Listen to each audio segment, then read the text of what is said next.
How are all of you lovely people doing today? My name is John, and today I'm bringing you some remastered gameplay on Verruckt, and this is gameplay that I've been pretty excited to upload for a while.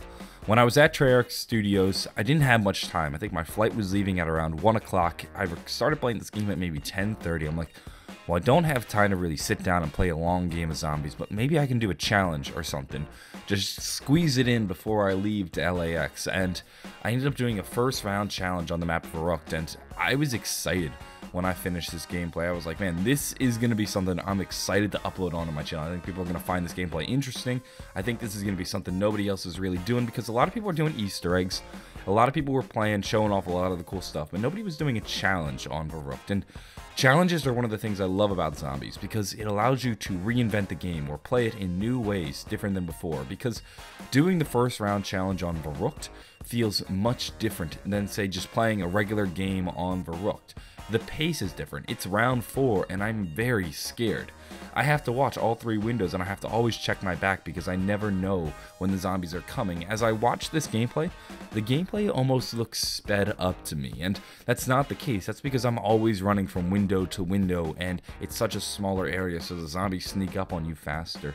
And like I said, when you reinvent the game by doing different challenges, it just makes it fun and exciting to play again. And that's what's also great about having these maps remastered for Black Ops 3. I know a lot of people complain that maybe there are elements that shouldn't be there. Like maybe somebody would argue that there shouldn't be a Wonder Fizz on this map, or there shouldn't be a Gobblegum machine. But I actually like having the Gobblegum machine on this map, because this is what allows for new and unique first room challenges. So you can do a basic bare bones first room challenge where all you're allowed to use is basically just the starting pistol in that room to your left.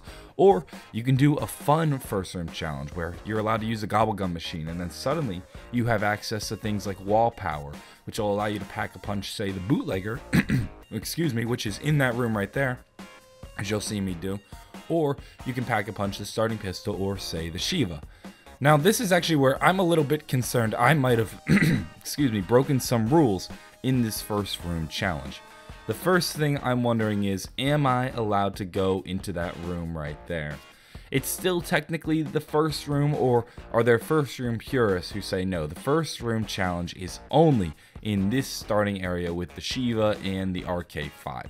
Now personally, I'm of the belief that the first room challenge also extends to that little closet right there, just because that closet is a staple of this map. This is the only map in Zombies in which the first room also has a little closet where you can get a pretty powerful weapon.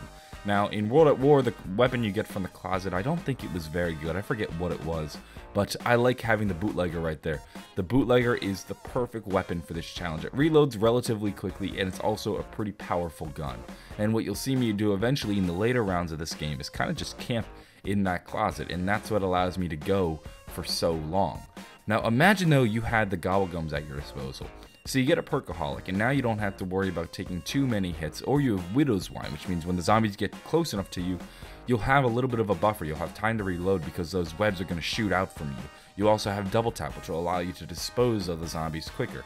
There is so much you can do with Perkaholic. And then throw on a wall power, go buy yourself an RK5 or a Shiva, and then also buy yourself a bootlegger, and boom, you have 2 pack-a-punch weapons. You could probably camp in that room until the 20s. Late 20s. I guess the only thing stopping you is how much ammo you have, and that's the way Gobblegums really changed the starting room challenge. Now there is a mystery box in here, so it's not like you're going to be getting yourself a wonder weapon. And for those wondering, they did take out the Winter's Howl from this map. It's not in this map, unfortunately.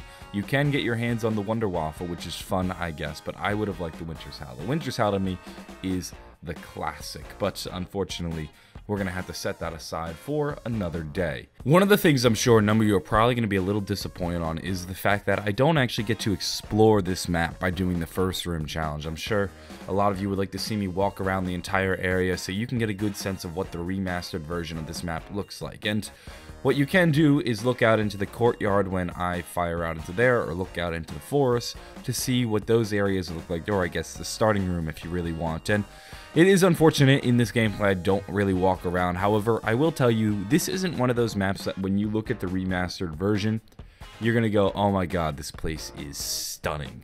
When you play a map like Moon and you enter the biodome and you see the lush forest that's been remastered, or you see all the color they infused into that once drab map, you can really see the power of the remastered maps. And then you maybe play a map like Shangri-La, which it's beautiful. Shangri-La is sexy. It's one of my favorite maps in this game, and those maps look amazing when you remaster them, or you pack-a-punch them, shall I say. And this is a map that, while looks good and does look much nicer, isn't actually that special. Oh, one more thing I want to talk about with the Gobblegums. So you'll see I'm spinning it a lot, and I don't have actually many Gobblegums activated. We were playing on Treyarch's account, so I didn't have access to my normal set of Gobblegums. Whichever ones I just kind of unlocked as I was playing was what I had on my disposal. And when I started the game, I didn't even think about using the Gobblegums. It was just like, yeah, I'll use the Gobblegums. Why not? It's right there.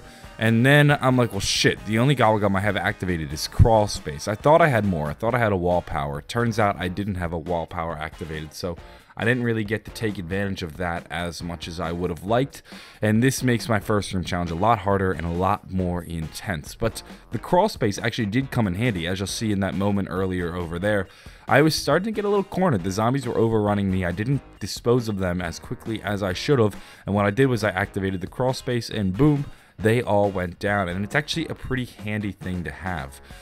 It's useful when the zombies are piling in, because as soon as you activate that Crawl Space, it's like they've been stuck in quicksand, and suddenly they're a whole lot slower. Or maybe they're just in mud. They're in the trenches of Origins, or they're on top of the trenches in no man's land, and they have to get to you. It's a lot easier, and it's not the perfect Gobblegum, but it's a nice get out of jail free card sometimes, although you have to use it right. When you're shooting a bunch of zombies and then you forget that there's one crawling at you, that's when he can sneak up on you. You kind of got to go prone sometimes just to make sure you're disposing of them quickly and getting the headshots. But this is the basic strategy for Verruckt First Room Challenge, assuming you're playing it like I do. You back yourself into this little corner right here, you pick up a bootlegger, and you just go to town. And I mean, here's the thing. The zombies will sneak up on you, especially when you're in between reloads. That's how you're going to die. You're not going to die because you were being a fool. You're going to die because they caught you mid-reload. And if you had Widow's Wine and also Speed Cola and Double Tap, which allow you to kill them faster, really any perk, Deadshot would have even been useful in this situation, because I could have just spammed the aim down sights button and that would have immediately locked me onto their heads. It'd make it so much easier. And I wouldn't have to worry about getting caught on the reloads. The Widow's Wine would dispose of the zombies. And here I am just being an idiot, continuing to spin the Gobblegum machine. This is when I realized that I did not come prepared for an incredible first room challenge. I'm like, holy shit, it's round 10 and I'm hiding here in this closet totally unprepared. I'm like, the zombies are definitely going to sneak up on me one of these times mid-reload and they're going to get me. I have to have something of use in there. And I guess things like Unquenchable or things like Soda Fountain are going to be totally useless in this room. Well, you know what? I guess I could down myself and then pick up Quick Revive and see if I can get a nice perk out of that. But even that just seems like a waste of Quick Revives. Although you'll see later on in the game I end up wasting my valuable Quick Revives. I think this is the only Quick Revive I get all game. I'm not sure. This game could have gone on a lot longer had I been more prepared. But like I said, this was just kind of out of the blue. I went into this game thinking, alright, I don't have much time. What's a quick challenge I can do just to see if I can get any cool footage? And I'm like, alright, first room challenge on Verruckt. Let's see how that goes. And then next thing you know, I'm like, holy shit, it's round 10. I'm at round 10. I'm like, alright, well, let's try to see if we can get to, say, round 15. Or actually, I think at this point, I'm like, every round that I make it to is a new reward. Just like, I just feel good. I'm like, oh shit, round 11, round 12, round 13. There's no stopping this hype train. And here's you'll see here I use another Crawl Space, and this just makes it so much more relaxed. And when you don't have to worry about the zombies sprinting at you, you know they're all crawling towards you. It's a nice little thing. And then who's keeping score? Absolutely useless. Why would I ever want points in this room? Actually, you know what, as I think about it, I probably right now don't have enough points for more bootlegger ammo. However, I am pretty much fine for ammo right now. The ammo is not the concern, it's the reload. Always reload as soon as possible. So you'll see, like, I dispose of these two zombies, and I should have reloaded sooner. I should have reloaded immediately, because you always want to make sure you have a full magazine just in case. You never know how many zombies are going to be running around that corner, especially in the later rounds when you're going to find yourself facing off against probably 20, 30, 40 zombies. They're just going to start spilling in, especially as the rate in which they spawn into the map increases. It's not easy. This is not something you need to take lightly. Hiding in this closet is very difficult. There's nowhere else to go. It's not like you can start training in here when things get overrun. This is your coffin, and you need to survive in there for as long as possible. I must say, though, I am incredibly excited to get this map remastered. I remember I was talking to Reed in a dual-com that you guys will see tomorrow, and he said, you know what, I'm not very excited for Verruckt. This isn't a map that I really want. It doesn't get me going. And I'm like, you know what, Verruckt is actually a map that I like. Verruckt is one of my favorite maps. This map has a very creepy atmosphere. They love to play with the sound on this map, and you can hear it as you walk through the map, and that's one of the nice things about playing a remastered map. I remember when I sat down and really put on the asters that they had, and I let myself get immersed in the game, I loved listening to the sound. There were times when people would be telling me stuff and I had the headphones in and I have no idea what they're saying to me just because I'm so enthralled in the sound. And I'm a guy that doesn't normally play with sound. I kind of don't have a monitor with speakers on it, and I don't have my PS4 hooked up to the speaker, so when I'm playing on my PlayStation, I very rarely have sound, or what I do is I listen to the echo of the Elgato, which is like 5-second delayed. So I don't really get to experience sound all that well when I play Zombies, unfortunately, because I'm a little bit of a dumbass. However, when I played Zombies at Treyarch and I listened to it on the Astros, which have very good sound, it was amazing, and I can't wait to listen to this map again. I think it's going to be really good. I might actually hook up some speakers onto my PlayStation just so I can hear how great this map sounds, because you'll walk through, you'll hear people shouting numbers, you'll hear the voices of the damned screaming, you'll just hear everything. You'll hear like drills from the surgery table, you can flush the toilet and you want to hear the little water swirl down. It's just the sound in the remastered maps is one of the best parts about it. I think Jason Blundell mentioned it in his interview with JC, and he wasn't kidding. You can really hear the whistling of the fog rolling in. Now, I kid, but beyond the sound, another reason why I love this map is because it is a challenge. It's the same reason I like Shangri-La. It's not your easy map. There are places you can train, but they're incredibly cramped, and the odds of you surviving those trains are very slim. You can also camp, but your camping spots aren't that great either. A lot of people love to camp up by where the MP40 is. By the way, rest in peace, MP40. I think it's now the CUDA in that spot, but they really should have put the MP40. Either way, you can camp in that MP40 spot, but that's a tough one. You gotta watch a window, and you also can't open up the door to your right, because then that messes up the spawns, and the spawns could start spawning in to your right. And there is one other training spot, but this is a difficult one. You can go up by the speed cola room, or not the speed cola room necessarily, but the room right next to it, the kitchen or the butcher's room, whatever you want to call it, the room with the writing scribbled onto the wall by some insane person, right next to the power room. That is a great place you can camp. I've seen people camp there into the later rounds. I've done it into the high 30s. I think, I'm not entirely sure what my record is, but I imagine that if you did it in a remastered Black Ops 3 where you get yourself, say, a Wonder Waff and a Ray Gun Mark II, you're going to go absolutely nuts on those zombies, and it's going to be cake work.